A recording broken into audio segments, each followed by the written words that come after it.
નમસ્કાર દર્શક મિત્રો, સત્યમેવ જયતે લાઈવ ન્યૂઝમાં આપનું સ્વાગત છે। વડોદરાના કારેલીબાગ વિસ્તારમાં રહેતા યુવકને બ્રેન સ્ટ્રોકના પગલે બ્રેન ડેડ થઈ જતા તેના અંગોનું દાન કરવામાં આવ્યું છે। 25 વર્ષીય આદિત્ય જૈનનો CS નો અભ્યાસ કરી રહ્યો હતો અને તે ખાનગી કંપનીમાં ટ્રેનિંગ લઈ રહ્યો હતો, જ્યાં 4 દિવસ અગાઉ તેની તબિયત લથડી હતી, જેથી તેને ખાનગી હોસ્પિટલમાં દાખલ કરવામાં આવ્યો હતો, જ્યાં તેની સર્જરી કરવામાં આવી હતી, જે બાદ હોસ્પિટલમાં જ તે સ્વસ્થ થઈ રહ્યો હતો। દરમિયાન તેને બ્રેન સ્ટ્રોક આવતા તેની તબિયત લથડી હતી, જેથી તબીબે તેને બ્રેન ડેડ જાહેર કર્યો હતો। એકનો એક દીકરો આ સ્થિતિમાં આવી જતા પરિવારના માથે આભ તૂટી પડ્યું હતું। દીકરાની ઈચ્છા મુજબ તેના ઓર્ગન ડોનેટ કરવાનો નિર્ણય પરિવાર દ્વારા લેવામાં આવ્યો હતો। 21 વર્ષની ઉંમરે આદિત્યએ અંગદાન કરવાનું જણાવ્યું હતું, જેથી આદિત્ય જૈનના કિડની અને લીવરની અંગદાન પ્રક્રિયા હાથ ધરવામાં આવી હતી। કિડની સુરત અને લીવર અમદાવાદ મોકલવાની તજવીજ હાથ ધરવામાં આવી હતી। આ માટે પોલીસ વિભાગ દ્વારા ખાસ ગ્રીન કોરિડોર આપવામાં આવ્યો હતો અને ખાસ વેનમાં ડોનેટ કરેલ અંગો લઈ જવામાં આવ્યા હતા। પરિવાર સાથે તબીબ પણ પોતાના અશ્રુ રોકી શક્યા ન હતા। प्रेमाळ અને खुशाल स्वभावનો એકનો એક દીકરો જતો રહેતા પરિવારમાં गमगीनी फैलाई है। भैया मेरे से मेरे भाई तो हैं, बट मेरे कोई बड़े भाई नहीं है, सिर्फ भैया ही थे और मुझे ये आके ध्यान रख नहीं सकता। बाकी जैसा भैया का नेचर था वो कभी ऑफ कोर्स वो तो चाहिए, वो तो पता था कि वो तो ऑफ कोर्स डोनेट करते ही, लेकिन सबसे ज़्यादा जेनरस और बहुत केयरिंग थे। उन्हें पूरी रिस्पॉन्सिबिलिटीज दी हुई थी कि ये डिसीजन मुश्किल नहीं होना चाहिए, क्योंकि आप किसी को अगर अपने ऑर्गन्स दोगे तो एक तरीके से आप एटलीस्ट अपने बच्चे को किसी और में अलाइव रख रहे हो, और उसकी जो दुआ मिलेंगी वो आपके जो बंदा जैसे हमारे भैया हैं उन्हीं के काम आएंगी आगे, और किसी को लाइफ मिलेगी तो उससे ज़्यादा बेटर चीज़ क्या होगी। वो हेल्प करके गए हैं किसी की, ऐसे तो हमेशा ही हेल्प किया था। એની ઓફિસમાં લંચ કરીને વોશરૂમ ગયેલો, વોશરૂમથી બહાર આવ્યા પછી એ અનકોન્શિયસ થઈ ગયો અને અનકોન્શિયસ થયા પછી એના કલીગ્સ છે એ નરહરી હોસ્પિટલમાં લઈને આવ્યા। ત્યાં ડાયગ્નોઝ થયું કે એને સિવિયર એટેક આવ્યો છે। સિવિયર એટેક આવ્યા પછી એમને નક્કી કર્યું કે કોઈ બી હાર્ટ કેરમાં લઈ જાઓ। અમે બેન્કર્સમાં એમને લઈને આવ્યા।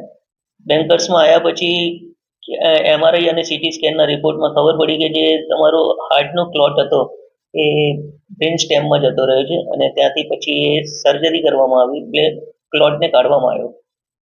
2 દિવસ પછી એને કોન્શિયસ બી થયો, રિકોગ્નાઇઝ કર્યા બધાને, બધા એની મમ્મીને એના પપ્પાને બધાને, અને 2 દિવસ પછી 25મી તારીખે પાછો એક સિવિયર સ્ટ્રોક આવ્યો એને, જેનાથી આખું એનું બ્રેન ડેડ થઈ ગયું, લંગ્સમાં પાણી ભરાઈ ગયું અને પછી કદી ઊભો ના થયો।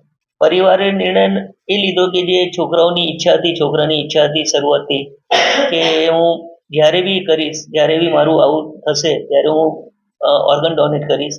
એ ડિસિઝન એનું જે હતું એ અમે લોકોએ લીધું, અને જે બી થયું એ બીજાના છોકરાઓમાં કે જેમાં બી રેસિપિયન્ટ હશે, જેમાં બી એ અંશુની અમને આદિત્યની એ દેખાશે, છબી દેખાશે, અને એને બ્લેસ્ડ કરીશું કે આ બહુ લાંબી ઉંમર જીવે।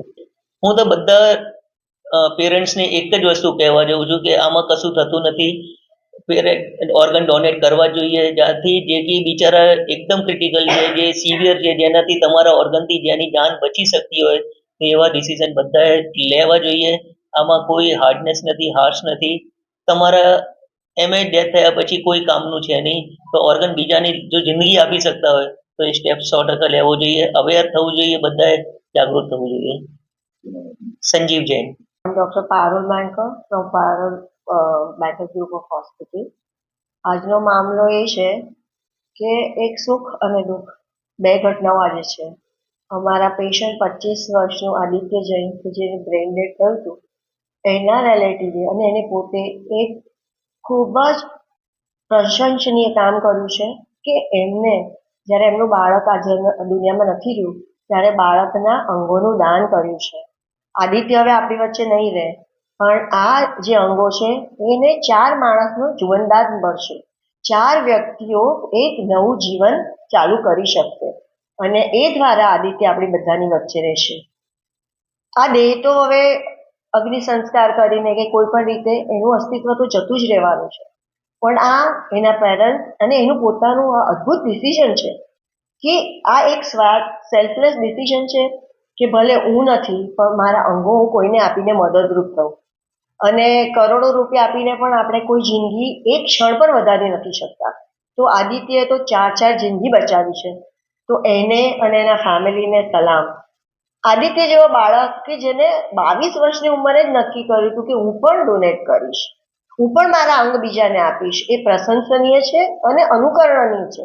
આપણે બધાએ પણ એવું પ્લેજ લેવું જોઈએ કે જો આપણને કંઈ થાય, ભગવાન કરે ને આપણે કાંઈ ના થાય, પણ કોઈ સંજોગો ઊભા થાય ને આપણે બ્રેન્ડેડ થઈએ તો આપણે પણ આવી રીતે મર્યા પછી પણ મદદરૂપ થઈ શકીએ. બીજી બે વાત ખાસ કહેવાનું મન થાય છે કે મને બહુ જ માન થાય છે બેન્કર્સની ટીમ પર કે કાલ સાંજે જ્યારે આદિત્યના રિલેટિવે નક્કી કર્યું કે અમે ડોનેટ કરી રહ્યા છે અંગો, ત્યારના લોકો દિવસ રાત કામ કરી રહ્યા છે. બહુ જ બધા રિપોર્ટ અપલોડ કરવાના હશે, ઇન્વેસ્ટિગેશન કરવાના હશે, કન્ટિન્યુઅસ સંપર્કમાં રહેવાનું હશે અને આ એક સેલ્ફલેસ કામ છે. આ એમની ડ્યુટીમાં નથી આવતું, છતાં પણ લોકો આનંદથી કરી રહ્યા છે. એટલે માનવતા તો દરેકમાં છે, સારું કાર્ય દરેકને કરવું છે. બીજું એક ઇમ્પોર્ટન્ટ વાત કે સોટા ગવર્મેન્ટ દ્વારા જે ઓર્ગન ડોનેશન ડ્રાઈવ ચાલે છે એની એસઓપી, એનું પ્રોટોકોલ એકદમ સરસ છે અને એકદમ હેલ્પફુલ છે. અમને પણ એ લોકો ગાઈડ કરી રહ્યા છે અને આમ આપણે જોશો તો હમણાં ગ્રીન કોરિડોર પણ બની ગયો છે, હાર્વેસ્ટ કરવા માટે ટીમ્સ પણ આવી ગઈ છે. તરત આ લોકો ઓર્ગન લઈ જશે અને તરત અત્યારે જે દાતાઓ છે એ અને જે રેસિપિયન્ટ છે એમને પણ ઓટીમાં લઈ લેવામાં આવ્યા છે. એટલે જ્યારે આ લીવર જશે એટલે તરત જ 2 જણને લીવર ટ્રાન્સપ્લાન્ટ થઈ જશે, કિડની પણ તરત ટ્રાન્સપ્લાન્ટ થઈ શકે, which is a great thing. આ ઇનિશિયેટિવમાં આપણે બધાએ ભાગ લેવો જોઈએ અને વન્સ અગેન હું પણ એવું પ્લેજ લઉં છું કે હું ના હોઉં ને ભગવાન કરે મારું પણ બ્રેડ ડેડ થાય તો હું મારા રિલેટિવને કહીશ કે મારા જે પણ અંગો કોઈને પણ હેલ્પ થવામાં જરૂર હોય તો આપે. જય હિન્દ. કઠણ હૃદયના માનવીને પણ રડાવી દેવી ઘટના છે. ખુદ મેડમ પણ આજે પોતાના હાથમાં આરોપી.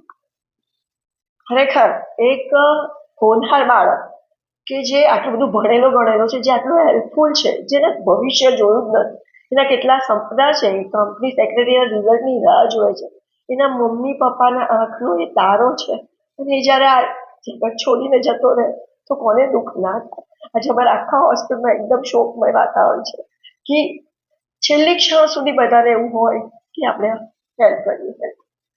ખરેખર भगवान करे आहो दिवस कोई माटे ना आवे. ब्रेन डेड हो गया था उसका, उसके बाद हमने 48 घंटे उसको देखा था कि शायद कुछ चमत्कार या कुछ हो जाए, पर कुछ भी नहीं. उसके लंग्स भी खराब हो गए थे, हार्ट भी उसका नहीं था, ब्रीथिंग नहीं था. तो फिर डिसीजन तो क्या है, भगवान का आगे पे कोई डिसीजन नहीं. फिर हमने कहा ठीक है, उसकी इच्छा थी कि ऑर्गन्स डोनेट करने, तो हमने ऑर्गन्स डोनेट कर. बस ऐसे ही सबको अपने बच्चे का, अगर कोई छोटी उम्र में जाता है बच्चा, तो अपने ऑर्गन्स देने चाहिए जिससे दूसरे की जान बच सके. ये अच्छी चीज़ है. રિપોર્ટર સની સિંધે, સત્યમેવ જયતે, લાઈવ ન્યૂઝ, વડોદરા.